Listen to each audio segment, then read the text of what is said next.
أعوذ بالله من الشيطان الرجيم. بسم الله الرحمن الرحيم.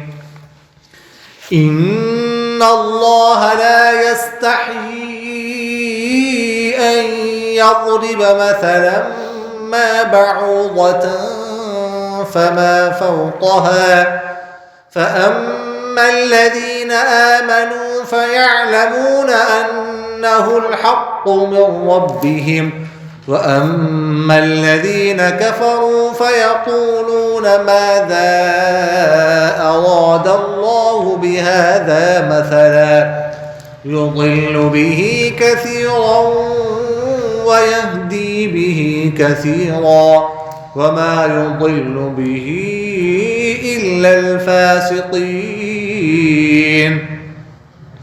الذين ينقضون عهد الله من بعد ميثاقه ويقطعون ما أمر الله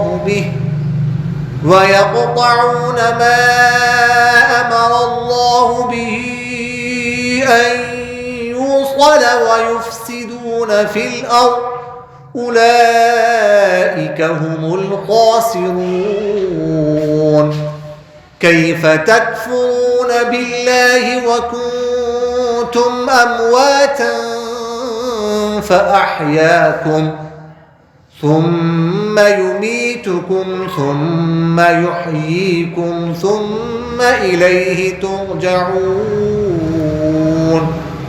صدق الله العظيم. سورہ بقرہ آیت نمبر 26. ان اللہ، بے شک اللہ تعالی، لا یستحیی، حیا نہیں کرتا، نہیں شرماتا، ان یضرب مثلا ما، کہ میں بیان کریں، مثلا ما، کوئی مثال، بعوضتا، مچھر کی، فما فوقها، یا اس سے بھی بڑھ کر، فاما الذین، بہرحال وہ لوگ، آمنوا، جو ایمان لا چکے ہیں، فیعلمون، بس وہ جانتے ہیں، انہ الحق من ربہم، کہ یہ قرآن حق ہے ان کے رب کی طرف سے، واما الذین، اور بہرحال وہ لوگ، کفروا، جنہوں نے کفر اختیار کیا ہے، فیقولون، بس وہ کہتے ہیں، ماذا، کیا، اراد اللہ، اللہ نے ارادہ کیا ہے، بہذا، اس کے ساتھ، مثلا، ضروری مثال، یضل به کثیر، اللہ تعالیٰ گمراہی میں پڑا رہنے دیتا ہے، بھی، اس مثال کے ساتھ، کثیرن، بہت ساروں کو، ویہدی به کثیرا، اور ہدایت دیتا ہے اس کے ذریعے سے بہت ساروں کو، وما یضل به، اور نہیں گمراہی میں پڑے رہنے دیتا اس کے ساتھ مگر فاسق لوگوں کو، الذین، فاسق لوگ وہ ہیں، ینقضون، تو توڑتے ہیں، عہد اللہ، اللہ کے عہد کو، من بعد میثاقہ، اس کے مضبوط ہونے کے بعد، ویقطعون، اور کاٹتے ہیں، ما، اس چیز کو، امر اللہ بھی، کہ جس کے ساتھ اللہ نے حکم دیا ہے، ان یوصل، کہ اس کو جوڑا جائے، ویفسدون، اور فساد کرتے ہیں، فی الارض، زمین میں، اولئک، یہی لوگ ہیں، ہم الخاسرون، خسارہ پانے والے. کیف تکفرون، کیف، کیسے، تکفرون، تم کفر کرتے ہو، باللہ، اللہ کا، وکنتم اموات، وکنتم، اور تم تھے، امواتا، مردے، فاحیاکم، پھر اس نے تمہیں زندگی دی، ثم یمیتکم، پھر تمہیں موت دے گا، ثم یحییکم، پھر تمہیں زندگی دے گا، ثم، پھر، الیہ، اسی کی طرف، ترجعون، تمہیں لٹایا جائے گا.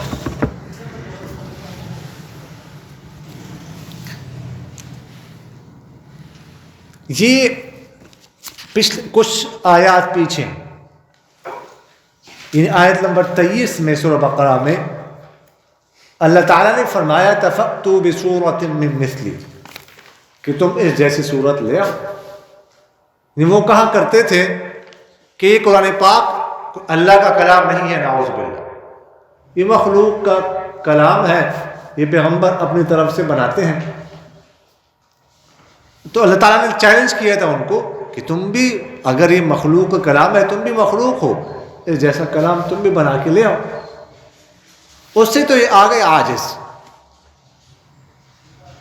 اب انہوں نے کیا کہنا شروع کر دیا کہ ہم نے اس کو اس لیے نہیں مانتے، اس لیے اللہ کا کلام نہیں ہو سکتا کہ اس میں چھوٹے چھوٹے چیزوں کی مثالیں دی ہیں. اس میں مچھر کی مثال دی ہے.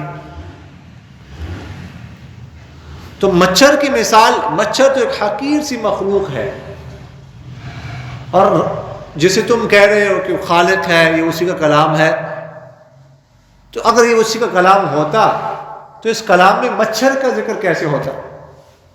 اتنی حقیر چیز کا ذکر کیسے ہوتا؟ اللہ تو ایسی چیزوں کی مثال جو ہے نا وہ نہیں دے سکتا. تو اس آیت میں اللہ تعالیٰ نے ان کے اس اعتراض کا جواب دیا ہے اور اس بات کو رد کر دیا. فرمایا ہے ان اللہ لا یستحی، کہ اللہ تعالیٰ نہیں شرماتا ان یضرب مثلا، کہ وہ کوئی مثال بیان کرے، ما، کوئی بھی مثال، مثلا ما ابہامیہ ہے، کوئی بھی مثال، چھوٹی مثال بڑی مثال، اس سے نہیں شرماتا. بعودۃ، مچھر کی، بعوضہ با سے نکلا ہے، مچھر کو کہتے ہیں، مچھر کو بعوضہ کہتے ہیں. تو مچھر کی مثال بیان کرنے سے اللہ تعالیٰ نہیں شرماتے. دیکھیے گا، میں پہلے بھی آپ سے عرض کر چکا ہوں کہ قرآن اللہ تعالیٰ کی حیثیت کوئی واعظ کی نہیں، کوئی بیان کرنے والا ہو بیان کر کے چلا جائے. اللہ تعالیٰ کی مثال ہے معلم کی، استاد کی. الرحمن علم القرآن، اللہ تعالیٰ نے قرآن پاک سکھایا ہے، اللہ تعالیٰ معلم ہے. تو جو استاد ہوتا ہے نا، وہ بات سمجھانے کے لیے کبھی بڑی مثال دیتا ہے، کبھی چھوٹی مثال دیتا ہے. یہ استاد کی خوبی ہوا کرتی ہے، وہ کلاس میں اس طرح کی مثالیں دیتا ہے. تو اس لیے اللہ تعالیٰ ایک معلم ہے، وہ ہمیں قرآن پاک سکھا رہے ہیں، تو اس طرح کی مثال دینے میں کوئی حرج نہیں، جو سمجھانے کے لیے ہے. اور ہماری حیثیت کیا ہے اللہ کے ہاں کہ ہم یہ کہہ دیں جی مچھر حقیر مخلوق ہے، اس کی مثال کیوں دی؟ بلکہ اللہ تعالیٰ نے فرمایا فما فوقہ، اس سے بھی بڑھ کر، اس سے بھی زیادہ چیز.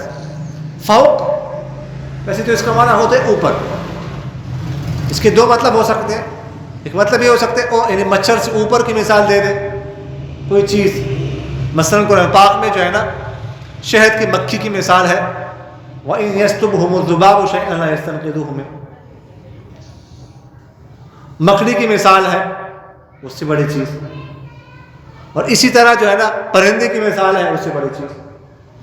ایک فوق کا مطلب یہ ہو سکتا ہے، اور دوسرا فما فوقہا، اس کا مطلب یہ نہیں، اس سے بھی حقیر چیز ہے، اس سے بھی زیادہ حقیر چیز، چھوٹی چیز کی مثال اللہ تعالیٰ بیان کر دے.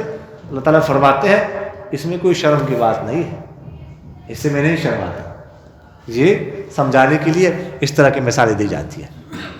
فَأَمَّا الَّذِينَ، فرماتے بہرحال وہ لوگ جو ایمان لا چکے ہیں، آمنو، ایمان لائے ہیں، ایمان طلب کر رہے ہیں، تو فَيَعْلَمُونَ، وہ جانتے ہیں یہ حق ہے ان کی رب کی طرف سے. یہ حق ہے، یہ کلام پاک حق ہے، یہ مثال حق ہے. حق اسے ہم سچا کہہ سکتے ہیں. اور من ربہم، ان کی رب کی طرف سے. یہ نہیں کہا من اللہ، اللہ کی طرف سے. ان رب، ان کو اپنا رب مانتے ہیں.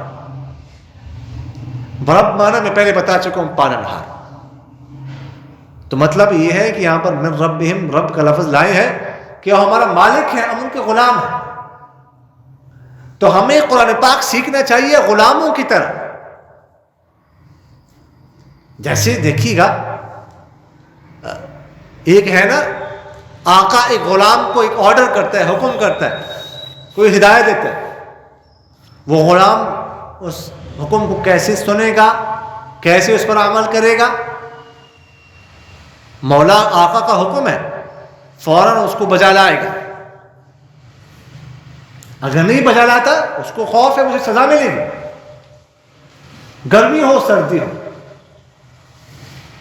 بارش ہو، کوئی بھی موسم ہو، آقا نے کہا ہے فلاں کام کرنا ہے، کرنا ہے. غلام ہے، اس کی حیثیت کیا ہے؟ تو یہاں پر ہمیں بھی قرآن پاک ایسی سیکھنا چاہیے کہ ہم اللہ کے غلام ہیں. جیسے غلام آقا کا حکم بڑے غور سے سنتا ہے, متوجہ ہو کر سنتا ہے. جیسے نا پولیس میں ایس پی ہے, اس کے سامنے ایس ایچ او کی کیا حیثیت ہے؟ ایس پی کے سامنے ایس ایچ او جو ہے نا وہ اونچی آواز سے بات نہیں کر سکتا, سانس بھی نہیں لے سکتا, اس کی کیا حیثیت ہے؟ تو یہ تو میں نے ویسے مثال دی, لیکن وہ تو خالق ہے. تو اس لیے ہمیں اس کا جو کلام ہے انتہائی غور سے سننا چاہیے, اس پر عمل کرنا چاہیے, اس کو سیکھنے کی کوشش کرنی چاہیے, اور ساری توجہ اسی پر خرچ کرنی چاہیے. تو فرمایا آگے یضل بہ کثیرا ویہدی بہ کثیرا, اللہ تعالیٰ اس مثال کے ذریعے سے بہت ساروں کو گمراہی میں پڑا رہنے دیتا ہے اور بہت ساروں کو ہدایت دیتا ہے.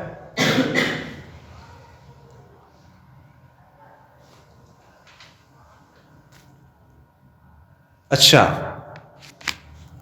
آگے میں خیر میں درمیان میں وہ لفظ چھوڑ دی, وَأَمَّا الَّذِينَ كَفَرُوا, ہاں یہ لفظ یہ جملہ رہ گیا, وَأَمَّا الَّذِينَ كَفَرُوا, جو لوگ کفر اختیار کر چکے ہیں وہ کہتے ہیں کہ اللہ تعالیٰ نے کیا ارادہ کیا اس مثال کے ساتھ. دیکھیے گا اس کو تھوڑی سی ذرا اس طرف کی طرف توجہ رہنی ہے کہ فَيَقُولُونَ مَاذَا أَرَادَ اللَّهُ بِهَذَا مَثَلًا, یہ بہذا مثلا, یہ مثلا تمیز ہے, یہ اس میں اشارہ نہیں ہے. یعنی یہ نہیں فرمایا فَيَقُولُونَ مَاذَا أَرَادَ اللَّهُ بِهَذَا الْمَثَلِ کہ اللہ تعالیٰ نے اس مثال کے ساتھ کیا ارادہ کیا, بلکہ فرمایا فَيَقُولُونَ, وہ کہتے ہیں ماذا, کیا ارادہ کیا, بہذا اس کے ساتھ, مثلا ازروئی مثال, تمیز ہے, اس میں بہت بڑا فرق ہے. ایک ہے نا آپ سے کوئی پوچھتا ہے اس مثال کا کیا مطلب ہے, اس مثال سے کیا ارادہ کیا گیا ہے, ایک پوچھنے کا یہ انداز ہے.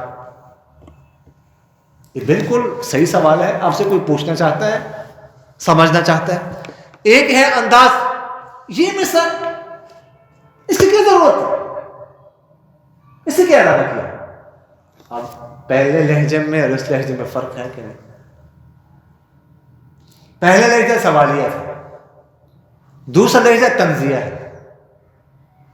کسی کو کہتے ہیں گھر میں آتے ہیں جی والد صاحب, شوہر صاحب گھر میں تشریف لاتے ہیں کہ السلام علیکم ورحمۃ اللہ وبرکاتہ, ہنستے ہو. سارے گھر والوں کو پتہ چل جاتا ہے کہ آج والد صاحب یا شوہر صاحب جو ہے نا یہ اچھے موڈ میں ہنس رہے. اور ایک انداز یہ ہے کہ گھر میں آتے ہیں السلام علیکم, اب وہ گھر والے سارے سمجھتے ہیں کہ اپنی اپنی پوزیشن سنبھال, سب کے خیر نہیں. یہ بھی سلام تو دونوں ہیں, دونوں سلام ہیں, لیکن پہلے لہجے میں اور دوسرے لہجے میں آسمان اور زمین کا فرق ہے کہ نہیں؟ کوئی آپ کو سلام کہتا ہے السلام علیکم, کہتے وعلیکم السلام, ایک ہی انداز ہے. اور ایک کہتے وعلیکم السلام, ایک دوسرا انداز ہے. کیا ہے دونوں میں فرق ہے, سلام کے لفظ میں کوئی فرق نہیں, لہجے میں فرق ہے. تو یہاں پر وہ کہتے بہذا مثلا, بہذا مثل نہیں کہا, مثل کو مشار علیہ نہیں بنایا, مثلا اس کو تمیز بنا دیا کہ یہ اس کی کیا ضرورت تھی اس کی. تو یہ خیر بہرحال اللہ تعالیٰ فرماتے ہیں کہ اس کے ساتھ بہت ساروں کو اللہ تعالیٰ گمراہی میں پڑا رہنے دیتا ہے اور بہت ساروں کو ہدایت دیتا ہے. جو کم عقل لوگ ہیں وہ تو یہ اعتراض کرتے ہیں اس کی کیا ضرورت تھی, اور اسی اعتراض کو جو ہے نا وہ بنیاد بنا کر وہ قرآن پاک کو نہیں مانتے, وہ اس کا انکار کرتے ہیں. لیکن وہ یہدی بھی ہی کرتی ہے, وہ بہت ساروں کو ہدایت دیتا ہے. جو عقل مند لوگ ہیں وہ کہتے ہیں نہیں, ہمیں جو اللہ تعالیٰ کی طرف سے کوئی بھی چیز ہے, کوئی مثال ہے, بڑی ہو یا چھوٹی ہو, ہمیں تسلیم ہے, ہمیں قبول ہے, ہمیں جان سے زیادہ عزیز ہے. تو اللہ تعالیٰ ان کی درجات بلند کر دیتا ہے. تو فرمایا وما يضل به الا الفاسقین, نہیں گمراہی میں پڑا رہنے دیتا اس کے ساتھ اللہ تعالیٰ مگر فاسق ہوں. وما يضل به، اصل میں یوں ہے وما يضل به احدا، کسی ایک کو بھی، یہ وہ استثناء مفرغ ہے، اصل میں یوں تو وما يضل به، کسی کو بھی نہیں گمراہ کرتا الا الفاسقین، مگر فاسق لوگوں کو. فاسق کا معنی کیا ہے؟ لغوی معنی یہ ذہن میں رکھیے. ہم فاسق کا لفظ روز سنتے ہیں پڑھتے ہیں، لیکن اس لفظ کو سمجھنا چاہیے. اصل میں فسق کا جو لفظ ہے نا، اس کا معنی ہوتا ہے نکلنا، خروج. شیطان کے بارے میں آتا ہے نا کان من الجن ففسق عن امر ربہ، کہ وہ جنات میں سے تھا لیکن وہ اپنے رب کے حکم سے نکل گیا. قرآن پاک میں. اور اسی طرح خاص کر طور پر جو میوہ فروٹ خراب ہو جائے نا اندر سے، تو وہ جو اس کا رس وغیرہ، وہ جو پانی اندر سے نکلتا ہے نا، جوس اس کا جو نکلتا ہے، تو اس کو کہتے ہیں یہ میوہ جو ہے فاسق ہو گیا. مثلا مالٹا اندر سے خراب ہو جائے تو جوس جو اس کا باہر نکلتا ہے، اس کو کہتے ہیں مالٹا فاسق ہو گیا، باہر نکلنا. سیب اس طرح خراب ہو جائے اور نکلنا شروع ہو جائے اس کا جوس، تو کہتے ہیں اس سے فاسق ہو گیا، فسق التفاح. اس طرح آم، فسق المانجو وغیرہ، اس کو کہتے ہیں. یہ پھر فاسق جو ہے نا، اصطلاحی تعریف اس کی ہے کہ اللہ تعالیٰ کی اطاعت سے نکلنا، اللہ تعالیٰ کی اطاعت سے نکل جانا. اللہ تعالیٰ کی اطاعت سے نکلنا کبھی کفر کے ذریعے سے ہوتا ہے، کفر اختیار کر لی. اس لیے بہت ساری جگہوں پر فاسق کا لفظ قرآن پاک میں کافر کے معنی میں آتا ہے، کافر کے معنی میں بھی استعمال ہوتا ہے فاسق کا لفظ. اور اسی طرح کبھی ایسا ہوتا ہے کہ اللہ تعالیٰ کی اطاعت سے نکلنا، مثلا گناہ کر رہے ہو، کفر اختیار نہیں کیا، تو اس صورت میں یہ اسلام کے اندر فاسق ہے لیکن اسلام کے اندر ہے. خاص طور پر جو فاسق کا لفظ ہے نا، وہ اس شخص کے لیے استعمال ہوتا ہے جو گناہ کبیرہ کرتا ہو یا جو صغیرہ گناہ ہے اس پر اصرار کرتا ہو، بار بار کر رہا ہو، تو اس کو فاسق کہا جاتا ہے کہ یہ فاسق ہے. میں نے آپ سے عرض کیا فسق کے کوئی درجات ہیں، فاسق کے درجات ہیں.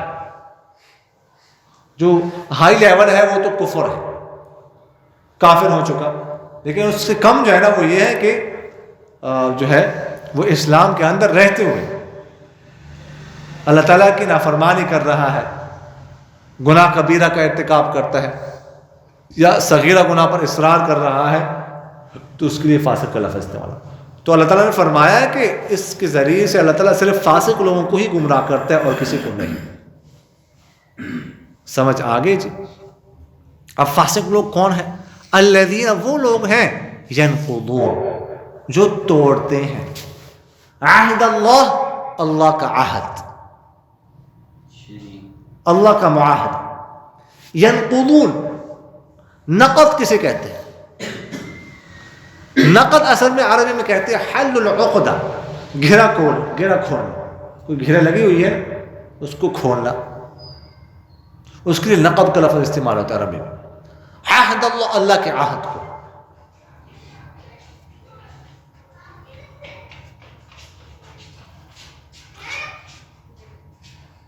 گھرا اصل جو دیکھے عربی میں دو لفظ استعمال ہوتے ہیں، ایک ہے نقض، اس کے مقابلے میں ہوتا ہے ابرام. ابرام کہتے ہیں پہلے زمانے میں نا اگر کوئی چھت وغیرہ بناتے تھے عمارت، تو اس طرح لکڑیاں جو ہے نا اس طرح کھڑی کر کے نا ان کو باندھتے ہوتے تھے رسی کے ساتھ. تو باندھنا اس کو کیا کہتے ہیں؟ ابرام عربی میں. اور اس رسی کو کھولنا اس کو کیا کہتے ہیں؟ نقض. تو اب ظاہر ہے اگر اس رسی کو کھولا جائے تو کیا ہوگا؟ عمارت گر جائے گی کہ نہیں؟ اللہ کے عہد کو توڑتے ہیں.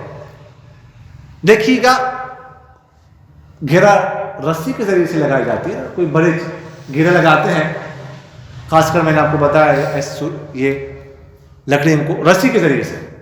قرآن پاک میں کیا کہا گیا ہے؟ قرآن پاک کے لیے کیا لفظ استعمال ہو دوسری جگہ پر؟ رسی. وَاعْتَصِمُوا بِحَبْلِ اللَّهِ جَمِيعًا وَلَا تَفَرَّقُوا. تم اللہ کی رسی کو مضبوطی سے پکڑے رکھو. قرآن پاک کو رسی کہا گیا. تو اب اس کو ذرا سمجھیے گا. ہمارا تعلق ہے اللہ کے ذریعے سے، اللہ کے ساتھ ایک کنیکشن ہے، رسی ہے. رسی کے ساتھ وہ گرا باندھی ہوئی ہے. ہم نے وہ رسی کیا ہے؟ قرآن پاک. یعنی ہمارا تعلق ہے اللہ کے ساتھ قرآن کے ذریعے سے. اب اگر اللہ کے ساتھ جو ہمارا تعلق ہے، کنیکشن ہے، اس کو کاٹنا ہے تو وہ کٹے گا کس چیز سے؟ قرآن پاک سے. قرآن پاک کو ہٹا دو، قرآن پاک کو کا انکار کر دو، قرآن پاک پر عمل نہ کرو تو جو ہمارا کنیکشن ہے اللہ سے وہ کٹ جائے. فرمایا من بعد میثاقی، مضبوط ہونے کے بعد. یعنی اللہ سے ہم نے عہد کیا، اس کو مضبوط کیا، اس کے بعد ہم اس کو کاٹتے ہیں، اس کو توڑتے ہیں، اس کو ختم کرتے ہیں. مضبوط ہونے کے بعد کیا مطلب؟ دیکھیے گا عالم ارواح میں ہماری سب تمام ارواح سے، ہماری روح سے اللہ تعالیٰ نے وعدہ لیا، الست بربکم، کیا میں تمہارا رب نہیں؟ ہم سب نے کہا بلا شہیدنا، کیوں نہیں؟ ہم اس کی گواہی دیتے ہیں. ہم نے وعد کر لیا، اب دنیا میں آ گئے تو ہم وہ بھول گئے، اللہ کے نافرمانی شروع کر دی. عہد کر چکے ہیں، اللہ کے آپ کے احکام کو مانیں گے لیکن پھر نافرمانی کرتے ہیں. وَيَقْطَعُونَ مَا أَمَرَ، اور کاٹتے ہیں اس چیز کو کہ مَا أَمَرَ اللَّهُ بِهِ أَن يُوصَلَ، جس کے بارے میں اللہ نے حکم دیا کہ اس کو جوڑا جائے.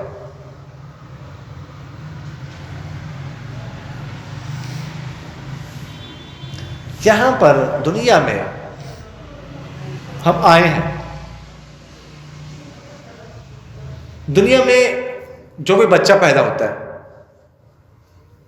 وہ بہت سارے رشتے اپنے ساتھ لاتا ہے. بچہ پیدا ہو گیا، کوئی اس کی ماں بن گئی، کوئی اس کا باپ بن گیا، کوئی اس کا ماموں بن گیا، کوئی اس کا چچا بن گیا، کوئی اس کا تایا بن گیا. بنتے ہیں کہ یہ رشتے ہمارے اختیار میں نہیں ہیں، خود بخود ہوتے ہیں. ہم کہیں میں نے چچا نہیں بننا، نہیں، تم کہو یا نہ کہو بنے. سمجھ آ گئی؟ میرے ماموں نہیں بننا، نہیں، تم بن چکے. یہ غیر اختیاری رشتے ہیں.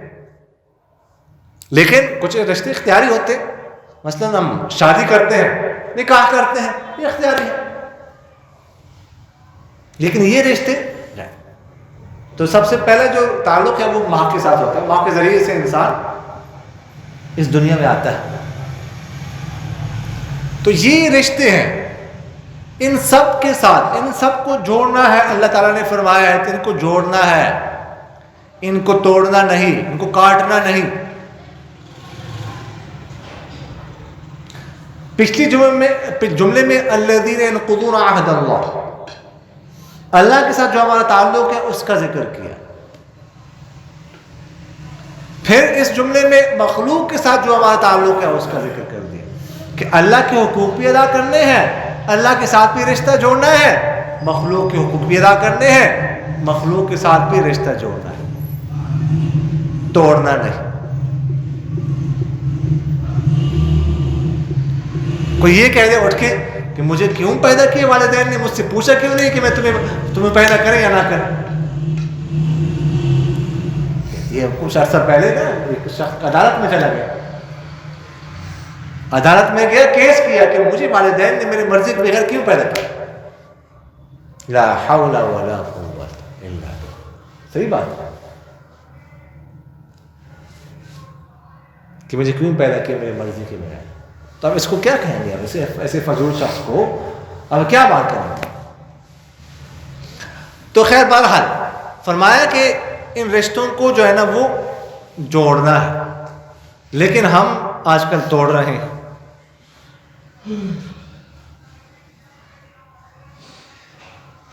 دیکھیے گا گھروں میں چچا بھتیجے سے ناراض ہے، بھانجا ماموں سے ناراض ہے، بھائی بھائی سے ناراض ہے، بہن بہن سے ناراض ہے، یہاں تک کہ والد بیٹے سے، بیٹا والد سے۔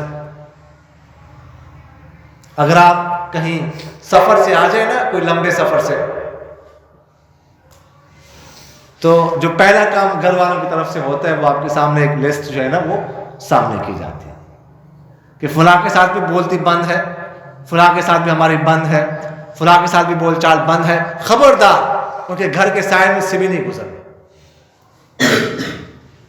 لا حول ولا قوت۔ دیکھیے گا ہمارا اس دنیا میں اور کون ہے سوائے چچا کے، سوائے ماموں کے، سوائے خالہ کے، سوائے پھپھی کے، اور ہمارا دنیا میں کون ہے؟ 4-5 ہی تو رشتے ہیں، کچھ ہی تو رشتے ہیں، ان کے ساتھ بھی ہم نے ختم کر دیا، تو پھر ہم نے کس کے ساتھ رکھنا ہے دنیا میں؟ اور ہمارا کون ہے دنیا میں؟ ہے کون؟ مجھے بتاؤ۔ کچھ ہی تو رشتے ہیں بس، ان کے ساتھ بھی ہمارے یہاں۔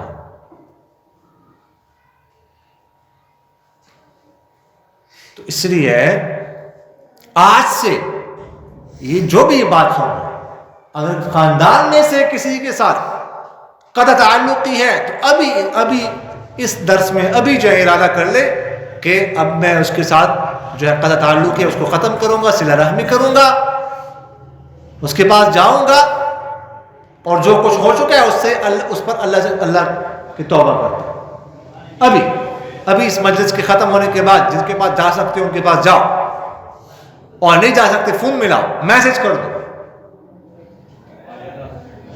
وہ اگر آگے سے ریسپانس نہیں آتا آپ کو، یا کوئی اچھا ریسپانس نہیں ملتا، تو آپ اس سے پریشان نہ ہو، آپ کو ثواب مل گیا، آپ اللہ کے یہاں مجرم نہیں ہیں، آپ کو گناہ نہیں ہو اس کے ساتھ بھی۔ لیکن آپ بوجھ اپنے سر سے ہٹا دیں، زندگی کا کچھ پتہ نہیں، اب ہم میں سے لوگ ہو سکتا ہے 1 گھنٹے بعد یا دنیا میں نہ ہو، کیا پتہ۔ تو اس لیے ابھی یہ ارادہ کر لیں کہ درس ختم ہونے کے بعد اگر کسی کے ساتھ قطع تعلقی ہے تو اس کو فون کرنا ہے، اس کو منانا ہے، اس سے زندگی میں برکتیں آتی ہیں، اللہ خوش ہوتا ہے، بڑی برکات جو ہے نا گھر میں آتے، سکون آتا ہے۔ ہمارے گھروں کا سکون اسی وجہ سے تباہ و برباد ہو چکا ہے۔ اللہ تعالی ہم سب کو صلہ رحمی کرنے کی توفیق عطا فرمائے۔ وَيُفْسِدُونَ فِي الْأَرْضِ، اور فرمایا کہ زمین میں فساد مچاتے ہیں، فساد کرتے ہیں۔ دیکھیے گا اگر اللہ کے ساتھ آپ نے رشتہ توڑ دیا، مخلوق کے ساتھ رشتہ توڑ دیا، تو اس کا لازمی نتیجہ فساد فی الارض ہے، زمین میں فساد۔ زمین میں اگر آپ چاہتے ہیں کہ امن قائم رہے، سکون قائم رہے، پرسکون زندگی ہو، تو اس کا حل یہ ہے کہ اللہ کے ساتھ بھی اپنا کنیکشن قائم رکھیں، اور اللہ کے مخلوق کے ساتھ بھی اپنا کنیکشن قائم رکھیں۔ اگر اس پر عمل نہیں ہوگا تو فساد فی الارض ہو، زمین میں فساد، اسی کو زمین میں فساد کہلاتے ہیں۔ جو جس کا حق ہے اس کو اس کا حق نہ دیا جائے۔ ہم کیا کرتے ہیں؟ ہمیں اپنے حقوق کی تو فکر ہے، یہ بھی میرا حق ہے، یہ بھی میرا حق ہے، یہ بھی میرا حق ہے، لیکن دوسروں کو بھی حقوق دینے ہیں یہ نہیں۔ ہمارا مقام ہے دوسروں سے اپنے حقوق لینا، کسی کو اس کا حق دینا یہ تو ہماری جاب نہیں ہے، یہ ہمارا کام نہیں ہے۔ ایسے نہیں چلتا، بلکہ چلتا ہے دینے سے، چلتا ہے لینے سے نہیں، وہ اپنے حقوق چھوڑنے سے چلتا ہے۔ اب آپ کہتے نہیں یہ میرا حق ہے، یہ میرا حق ہے، یہ میرا حق ہے، ایسے کام نہیں چلتا، بلکہ کہ یہ بھی میرا حق نہیں ہے، یہ بھی میرا حق نہیں ہے، یہ نہیں ہے میرا حق، پھر کام چلتا ہے۔ دیکھیے گا میاں بیوی کے قرآن پاک میں تذکرہ ہے، کئی جگہوں پر ہے، لیکن حقوق کا تذکرہ نہیں ہے کہ یہ بیوی کے حقوق ہیں، یہ شوہر کے حقوق ہیں، نہیں۔ کیوں؟ قرآن پاک نے خود اس کا تذکرہ نہیں کیا کہ یہ جو رشتہ ہے نا، یہ رشتہ ایسا نہیں ہے کہ اب کہہ دے بیوی کہہ دے میرے حقوق ہے میرے حقوق ادا کیے جائیں، شوہر کہہ دے میرے حقوق ہے میرے حقوق ادا کیے جائیں، ایسا چلتا نہیں ہے رشتہ. دونوں کو یہ کہنا پڑے گا کہ میرے حقوق نہیں ہے، میرے چھوڑ دیے. ہر ایک کو یہ کہنا پڑے گا کہ نہیں یہ میرا حق نہیں ہے، میں چھوڑتا ہوں اپنا حق. حقوق چھوڑنے سے کام جو ہے نا وہ بنتا ہے، حقوق کے مطالبے سے، حقوق مانگنے سے نہیں ہوتا. یہ انسان کے بس میں نہیں ہے کہ ہر انسان کو جو اس کا حق ہے وہ ادا کرے. یہ تو اللہ نے ادا کرنا، اللہ کر سکتا ہے. ہر ایک کو اس کا پورا پورا حق دینا یہ انسان کے بس میں نہیں. تو فرمایا اولئک هم الخاسرون، یہی لوگ ہیں خسارہ پانے والے. یعنی جو کون سے لوگ؟ جو اللہ کے حقوق بھی ادا نہیں کرتے، مخلوق کے حقوق بھی ادا نہیں کرتے، لازمی نتیجہ کیا ہے؟ فساد کرتے ہیں. تو یہی لوگ خسارہ پانے والے ہیں دنیا میں بھی اور آخرت میں بھی. میں نے آپ سے عرض کیا اگر کوئی قطع رحمی کرتا ہے، تعلق کو توڑتا ہے، جوڑتا نہیں ہے، خاندان میں تعلق کو ختم کرتا ہے، تو آخرت میں تو اس کو سزا ملنی ہی ملنی ہے. دنیا میں بھی وہ پرسکون زندگی نہیں گزار سکتا. ہم یہ سمجھتے ہیں کہ اگر ہم نے جو ہے نا وہ ہم نے کسی کو ہم نیچے رہیں، ہم نے کسی کو اس کا حق دیا، ہم نے کسی سے معافی مانگ لی، تو یہ تو ہم جو ہے نا اس کے نیچے ہو گئے، اس میں تو ہماری عزت میں فرق آئے گا، اور وہ کیا کہ معاشرے میں ہماری عزت کم ہو جائے گی. نہیں، ایسا نہیں ہوگا، بلکہ عزت بڑھے گی. ایسا نہیں ہوتا. اگر آپ نے کسی سے معافی مانگی ہے، کسی کے گھر آپ گئے ہیں صلہ رحمی کی نیت سے، تو وہ آپ کی عزت کرے گا، آئندہ آپ کی عزت میں اضافہ ہوگا. اللہ کے ہاں تو ہونے ہی ہونے، مخلوق کے ہاں بھی اضافہ ہوگا، ورنہ خسارہ پانے والوں میں شمار ہوگا. کیف تکفرون باللہ، فرماتے کیسے تم اللہ کا انکار کرتے ہو.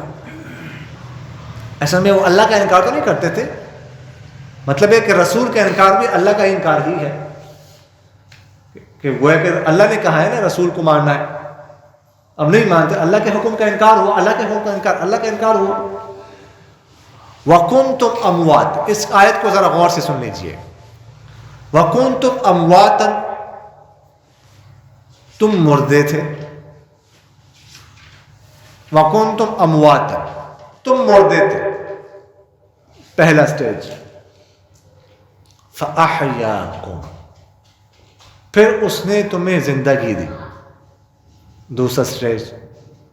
ثُمَّ يُمِيتُكُمْ، پھر تمہیں موت دے گا، تیسرا سٹیج. ثُمَّ يُحْيِيكُمْ، پھر تمہیں زندگی دے گا، چوتھا سٹیج. کتنے سٹیج ہو گئے؟ 4. تم مردے تھے، موت بے جان چیز، ہم دنیا میں نہیں تھے. فَأَحْيَاكُمْ، پھر اس نے تمہیں زندگی دی، ہم دنیا میں آ گئے، دوسرا سٹیج. ثُمَّ يُمِيتُكُمْ، پھر تمہیں موت دے گا، موت آنی ہے، تیسرا سٹیج. ثُمَّ يُحْيِيكُمْ، پھر تمہیں زندگی دے گا قیامت کے دن.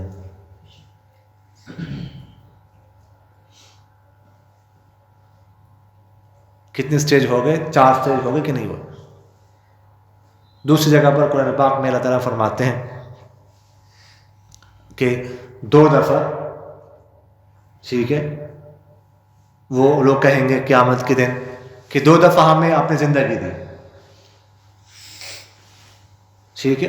أَمَتَّنَا اثْنَتَيْنِ فَأَحْيَيْتَنَا اثْنَتَيْنِ فَهَلْ إِلَىٰ خُرُوجٍ مِّن سَبِيلٍ، کہ 2 دفعہ ہم نے موت دی، ہمیں 2 دفعہ زندگی دی، اب پھر کوئی نکلنے کا راستہ ہے دنیا کی طرف ہم چلے جاتے ہیں.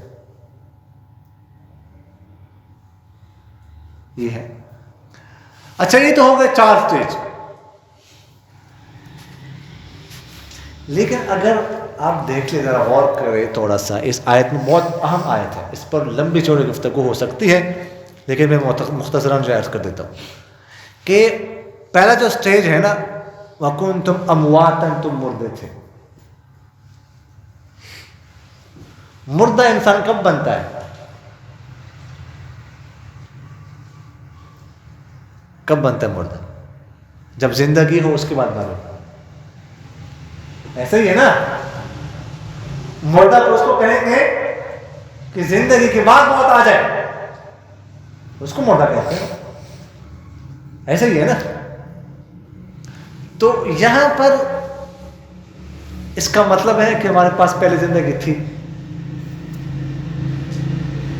جی ایسے ہی ہے نا. ہاں جی, وہ کہ دوسرا سٹیج ہے, پہلے نہیں. وہ کیسے کہ دیکھیے گا ہماری جو روح ہے, روح یہ تو پہلے سے. میں نے ابھی آپ سے ذکر کیا نا کہ ہماری ارواح سے اللہ نے وعدہ لیا الست بربکم, کیا میں تمہارا رب نہیں ہوں. تو روح تو ہمارے ارواح تو پہلے سے زندہ تھی, لیکن روح کا تعلق جسم کے ساتھ نہیں تھا. پھر ابھی جب ہم دنیا میں آئے ہیں تو روح کا کنیکشن ہو گیا ہے جسم کے ساتھ. اور یہ بھی آپ ذہن میں رکھیں کہ جو موت آتی ہے نا, یہ جسم پر آتی ہے, روح پر نہیں. ہماری روح مرتے نہیں ہے, روح تو ہمارے جسم سے نکل جاتی ہے لیکن وہ زندہ ہے. روح کا جسم سے نکلنا یہ جسم کی موت ہے, روح کی موت تو نہیں ہے. روح تو جسم کے بغیر بھی زندہ ہے. سمجھ آ گئی؟ تو گویا کہ اس کو پہلے کے بجائے دوسرا سٹیج ہو گیا. سمجھ آ گئی؟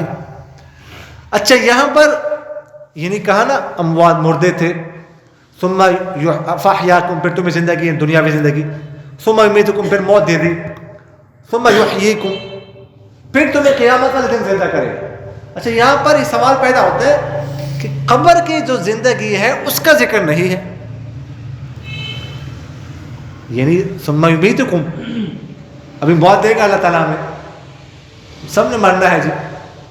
اللہ تعالیٰ ایمان پر ہم سب کا خاتمہ فرمائے جی. ایمان بہت بڑی دولت. پھر زندہ کرے گا یہ قیامت کے دن. تو قبر کی جو زندگی ہے اس کا ذکر نہیں کیا, اس کا ذکر نہیں ہے. کیوں؟ اس لیے اس کا ذکر نہیں کیا کہ دیکھیے گا جو قبر کی زندگی ہے نا, یہ زندگی قبر کی بہت کمزور زندگی ہوتی ہے. اس میں قبر کی زندگی میں روح کا جسم کے ساتھ تھوڑا بہت کنیکشن ہوتا ہے, تعلق ہوتا ہے, جس کے ذریعے سے جو جسم کو عذاب دیا جاتا ہے, سزا دی جاتی ہے قبر میں, وہ جسم محسوس کرتا ہے, وہ فیل کرتا ہے, بس اتنا تعلق ہوتا ہے. تو وہ جو زندگی ہوتی ہے وہ گویا کہ برائے نام ہے, آپ اس کو کہہ سکتے ہیں. اس لیے اس کا الگ سے ذکر نہیں کیا, بلکہ آپ اس کو قبر کی زندگی کو, جس کو برزخ کی زندگی کہا جاتا ہے, یہ جو مرنے کے بعد قیامت تک کا جو وقت ہے نا, یہ جو زندگی ہے, اس کو برزخ کی زندگی کہا جاتا ہے, برزخ کی زندگی. تو یہ جو زندگی ہے اس کو آپ دنیاوی زندگی کا تتمہ اور قیامت کی زندگی کا مقدمہ کہہ سکتے ہیں. کیونکہ دنیاوی زندگی کا تتمہ ہے اور قیامت کی زندگی کا مقدمہ ہے.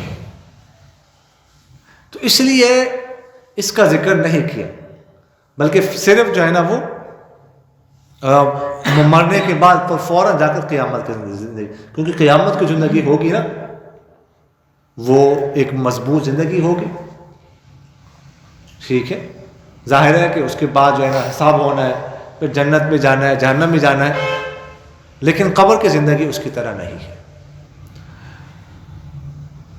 پھر فرمایا ثم الیہ ترجعون, بس اللہ کی طرف تم سب کو لوٹایا جائے گا. ہم نے جو لوٹنا ہے, لوٹنے کی جگہ جو ہماری ہے وہ آخر کار ہم سب کی ایک ہے. دنیا میں تو ہم آگے ایک دوسرے سے جدا ہو سکتے ہیں, لیکن آخرت میں جو ہمارا اصل ٹھکانہ ہے وہ ایک ہے, وہ اللہ کا. اسی کی طرف ہم نے سب نے جانا. دوسری جگہ پہ اللہ تعالیٰ قرآن پاک میں فرماتے ہیں کہ ہمارے پاس یہ لوگ آئیں گے فرد، اکیلے ہو کر، خالی ہاتھ ہو کر. دنیا کما لیتے ہیں ہم، 60 سال زندگی ہے، 70 سال 80 سال پیسہ کما لیا، اتنا پیسہ کما لیا کہ 10 گدھے تو اس کا بوجھ اس کو اٹھا بھی نہیں سکتے، اتنا کما لیا. لیکن دنیا سے جب جانا ہے خالی ہاتھ. یہاں تک کہ وہ جو ہمارے جسم پر جو لباس ہوتا ہے روح نکلتے وقت، وہ بھی ہم اپنے ساتھ نہیں لے کے جا سکتے.